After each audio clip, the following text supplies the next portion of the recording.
inson dunyoga kelishligida ixtiyori yo'q edi. Inson dunyoga keldi, undan hech kim so'rab o'tirmadi. Lekin dunyoda qanday yashashlikda ixtiyori bor. Astagfirullah.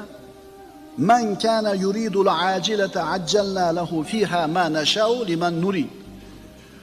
Kim deydi Alloh taolo, naq dunyoni ko'zlovchi bo'lsa, shu dunyodiylar desa, biz shu dunyoda ulardan o'zimiz istagan kimsalar uchun o'zimiz xohlagan narsani naqd qilib beramiz. Bir odam faqat dunyo deyapti. Alloh taolo unga beraman, o'zim xohlaganimcha deyapti. Albatta bunda katta hikmat bor, rahmat, ilm bor. Qarang oyatda. Kim faqat shu dunyoni ko'zlaydigan bo'lsa, ularga bu dunyodan o'zimiz xohlaganchani beramiz deydi. Agar insonga mana shu dunyoni matohida Alloh taolo bergan bo'lsa, tezda bitta hikmat bor. Bu hikmat nima? Summa ja'alna lahu jahannama yaslaha mazmuman madhura. Bir odam faqat dunyoni ber dedi. Faqat dunyoni ber dedi. Alloh aytayapti, tezda berib qo'yamiz. Nima uchun? So'ngra uning uchun o'zi mazammat va quvg'inga duchor bo'lgan holda kiradigan jahannamni joy qilib beramiz. Robbana atina fid dunya hasana deganlar bor. Oyat bor Qur'onda. Parvardigor shu dunyoda yaxshilik bersang bo'ldi dishgan. Yana bir toifa bo'lgan, Robbana atina fid dunya hasana va fil oxirati hasana deganlar bor. Parvardigor bizga dunyoda ham yaxshilik bergin, oxiratda ham yaxshilik ber degan. Biz o'sha mu'minlarmiz. Ammo shunday toifalar bor, faqat dunyoni beradi deydi. Bu yog'ini qarang. Oyatning davomini qarang. Wa man arada al-akhirata wa sa'a laha sa'yaha. Kim oxiratni istasa va mo'min bo'lgan holida oxiratga loyiq sa'y harakat qilsa, va huwa mu'minun, mo'min bo'lgan holida, fa ulaika kana sa'yuhum mashkura. Mo'min bo'lgan holida sa'y harakat qilsa, bas unday zotlarning sa'ylari Allohning nazdida maqbul bo'lur. Bitta odam faqat dunyoda ber dedi. Dunyoda bersang bo'ldi dedi. Alloh taolo tezda berib qo'ydi. Oxiratga borganda jahannamga kiradi. Ikkinchi odam oxiratda bo'lishini umid qildi. Dunyoda berdi, bermadi muhim emas, oxiratda bersin dedi. Alloh taolo ularning amallarini qabul qildi. Endi qarab turing. Ikkalasi haqida Alloh aytayapti. Kullan numiddu haula'i va haula min ata'i robbik va ma kana ata'u robbika mahzura. Ey Muhammad alayhisalom, bu dunyoda odamlarning barchalariga, mana u mu'minlariga ham, mana u kofirlariga ham Parvardigoringizning ne'matidan ato qilaveramiz. Parvardigoringizning ne'mati hech kimdan man qilinmaydi. Dunyoda. Bir toifa dunyoda bersang bo'ldi dedi. Alloh berdi, oxiratda jahannam bor. Ikkinchi toifa dunyoda ham, oxiratda ham dedi. Shunga harakat qildi. Alloh taolo mukofotini ulug' qildi. Endi aytayapti, ikkala toifaga ham beraveramiz. Dunyoda beraveramiz. Lekin inson qaysi toifadan bo'lishligini tanlashning ixtiyori bor. Ma'qulmi? Yana qancha yashaymiz deb o'ylaysizlar? Mana bu yerda o'tirgan eng kichkinamiz nechaga kirgan? Aytinglarchi. 5 yashar olsin. 100 yildan keyin bo'ladimi o'sha odam? Yo'q-a? 100 yil burun shu qishloqda yashagan odamlardan birontasi qoldimi? 100 yildan keyin mana shu qishloqda yashayotganlardan birontasi qoladimi? Dunyo desa ham o'ldi, oxirat desa ham o'ldi. Kim yutdi? Kim yutdi? Banda senda ixtiyor bor. Qaysi narsani talabada sodiq bo'lsang, unga erishasan. Sodiq bo'lding, senga ato qilinadi. Oxirat diyori deyapsanmi? Oxirat uchun harakat qilgin, dunyoda ham beradi Alloh taolo. Agar ana shu talabingni qo'lga kiritishlik yo'lida sodiq bo'lmaydigan bo'lsang, faqat orzu qiladigan bo'lsang, mehnat harakat qilmaydigan bo'lsang, u narsa senga berilmaydi, chunki Alloh taolo u xom hayollar bilan muomala qilmaydi. Demak, dunyo matohi birodarlar sinov uchun berilgan ekan. Bersa ham sinov ekan, bermasa ham sinov ekan. Ularning birovlaridan birovlarini qanday ustun qilganimizni ko'ring. Nozik oyat. Alloh taolo aytadi: "Unzur kayfa faddalna ba'dahum ala ba'd." Bu dunyoda deydi Alloh taolo Isro surasida, bu dunyoda ularning birovlaridan birovlarini rizq martabada qanday ustun qilib qo'yganimizni ko'ring. Inson dunyoga keldi, rizqi taqdiriga yozilgan. Bir odamda boy bo'lishini Alloh yozdi, birini kambag'al bo'lishini yozdi. Bu Allohning xohishi edi. Birini ikkinchisini rizq ro'zada nima qilyapti? Tafovutli qilib qo'yapti. Katta bir kompaniyani, korporatsiyani yuzayotgan odam bilan ko'chada o'sha aravasini itarib, pomidorni sotib yurgan odam barobar bo'ladimi? Yo'q. O'rtada tafovut bor. O'sha neyroxirurg bilan yonida xizmat qilayotgan hamshirasi barobar bo'ladimi? Yo'q. Qishloqdagi maktabning muallimi bilan universitetdagi professor teng bo'ladimi? Yo'q. Birini ikkinchisini rizq ro'zdan nima qildik deyapti Alloh taolo? Tafovutli qilib qo'ydik.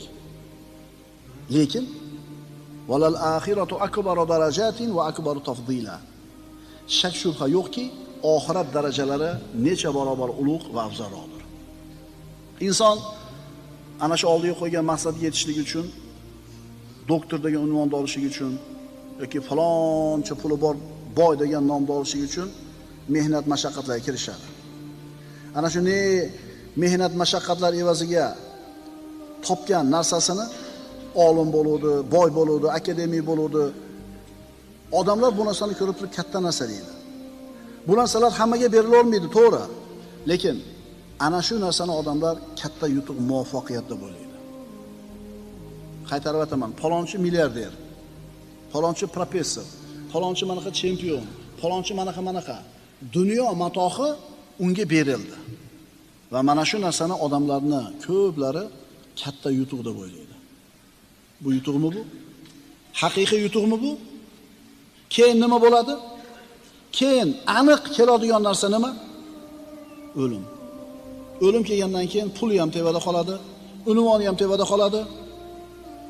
Endi ulug'lik nima bu yerda desa, haqiqiy ulug'lik, g'alaba, yutuq bu qiyomat kunida yutuq erishishlik. Bizi ko'zimizda doimiy suratda shu bir dunyo matohida muvaffaqiyatga erishgan odamlarla ko'z-ko'z qilinaveradi. Va mana shularda Alloh yorlaqagan baxtli odamlar deb o'ylaydi ko'pchilik. Lekin haqiqiy baxtmi bu? Haqiqiy baxt nima? Qiyomat kungi, oxirat kungi baxtga ega bo'lishlik. Chunki hozir aytib o'tdik, o'lim hamma narsani ketkazadi. Boyni boyligini ketkazadi, kambag'alni kambag'alligini, podshohni podshohligini, qulni qulchiligini ketkazadi. O'lim hamma narsani yo'q qiladi. Ana shu o'lim kelgandan keyin yutuqqa erishgan odam haqiqiy g'olib odam hisoblanadi. Chunki bu dunyoning nasibasi vaqtinchalik. Sinov o'lim bilan hammasi tamom bo'ladi. Dunyo matohi. Alloh taolo eng yomon ko'rgan podshoh bu Firavn. Ana robbukumul a'la degan. Alloh podshohlikni unga ham beraverdi. O'zi yaxshi ko'rgan payg'ambar Sulaymon alayhisolamga ham o'sha podshohlikni beraverdi. Demak, dunyodagi podshohlik Alloh yaxshi ko'rgan, yomon ko'rgan bandasiga ham beraverar ekan. Boylik Qorunga ham berildi. Qorunga ham berildi, kofirga. Abdurahmon ibn Avfga ham berildi. Xulosa, dunyo matohi bir odamning qo'lida bo'lishligi Alloh uni aziz qilgani belgisi emas ekan. Chunki yaxshi ko'rganga ham yomon ko'rganga ham beraveribdi.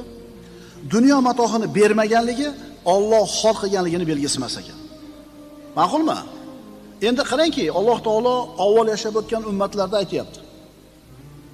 Falamma nasu ma dhukiru bihi fatahna alayhim abwaba kulli shay. Mana g'arbda hozirgi kundagi zo'r moddiy hayotini ko'rib turib, moddiy hayotini zo'rligini ko'rib turib, Alloh bularga berganda degan xayol kelsa, eshitaylik oyatga.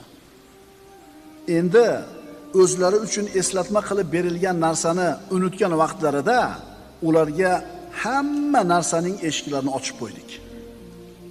Allohni umuman unutib yuborishuvdi. Alloh dunyoning hamma eshigini ochib qo'ydi.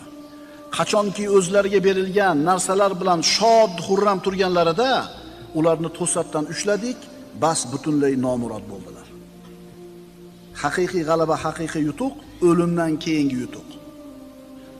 Ali ibn Abi Tolib aytadi, haqiqiy boylik va haqiqiy kambag'allik Allohga ro'baro bo'lingandan keyin ma'lum bo'ladi. Qiyomatga borganda ko'ramiz, kim boy, kim kambag'al. Allohga ro'baro bo'lgandan keyin ko'ramiz, kim baxtli, kim baxtsiz. Allohga ro'baro bo'lgandan keyin ko'ramiz, kim aziz, kim xor. Qul innal khosirina allazina khasiru anfusahum va ahlihim yawmal qiyamah. Eng katta ziyonni Alloh taolo nima deyapti? Ayting. Eng katta ziyon ko'rganlar kim? Qiyomat kunida o'zlariga ham, ahli oilalariga ham ziyon qilgan kimsalardir. Ya'ni kofirlar. O'zi kofir bo'lib o'ziga ham ziyon qildi, kofir bo'lib bola chaqasiga ham ziyon qildi. Zumar surasi. Boy inson boylik degan imtihonga, sinovga dunyoda uchradi. Boyligini faqat o'zini kayf safosiga, huzur halovatiga sarfladi. Faqir miskinlarga bermadi.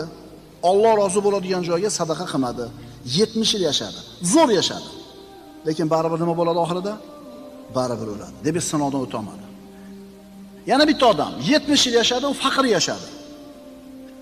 Kuniga rozi bo'ldi, ibodatini qildi. U ham bir kun kelib nima bo'ldi? O'ldi. Ammo u sinovdan o'tdi. Abadiy saodatni qo'lga kiritdi. Birodarlar, dunyoda berilayotgan narsalar hammasi sinov. Kengchilik ham, torchilik ham, borchilik ham, yo'qchilik ham, sog'lik ham, kasallik ham. Endi bularni bari siz bilan bizni oxiratdagi saodatga, yo Alloh saqlasin, shaqovatga borib qo'yadigan amallar bo'ladi. Alloh azza va jalla o'zi mana shu dunyoda shukr keltirib rozi bo'lib, Alloh taoloning ibodatini chiroyli suratda ado qiladigan bandalarda qilishligini so'raymiz.